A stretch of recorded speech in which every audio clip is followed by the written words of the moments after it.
আজকে চলে এসেছি নতুন একটা ড্রয়িং নিয়ে। এখন বৃষ্টির মরশুম চলছে, তাই এই আবহাওয়ার সঙ্গে মিলিয়ে একটা ছবি আঁকতে খুব ইচ্ছা হলো। যখন খুব স্ট্রেসফুল লাইফ যায়, অনেক কাজে ব্যস্ততার মাঝখানে নিজেকে খুঁজে পেতে সমস্যা হয়, তখন একটা ইচ্ছা জেগে ওঠে যে কোনো একদিন পুরোনো দিনের মতন পালতোলা নৌকাতে চাপবো। একটা মেঘলা আকাশ হবে, সেই ঘন কালো মেঘলা আকাশে সাদা বক উড়ে যাবে, আর মাঝি দাঁড় বাইতে বাইতে তার তৈরি করা সেই অমূল্য গানগুলো গাইবে।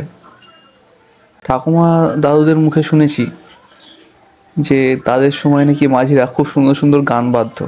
আর পুরোনো দিনের বইগুলো তো দেখেছি, সেটা দিয়ে খানিকটা আন্দাজ করতে পারি যে এখনকার সব আধুনিক গানের থেকে সেই গানের মূল্যটা একদম ভিন্ন ধরনের।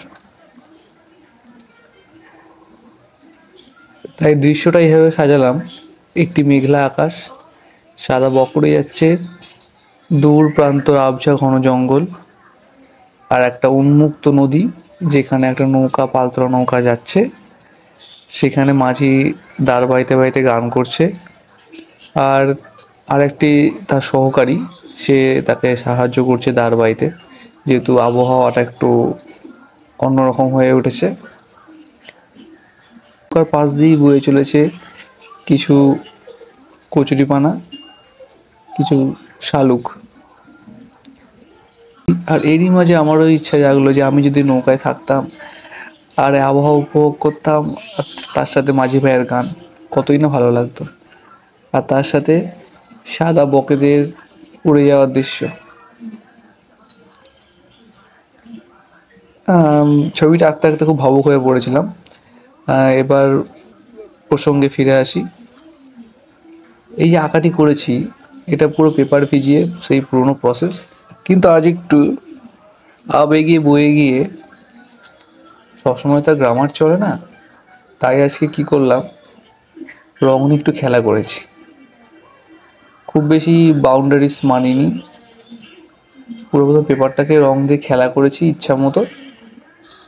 তারপরে শুকিয়ে যাওয়ার পর নৌকা আর গাছগুলো আর বকগুলো করেছি। প্রসেসটি দেওয়া থাকলো।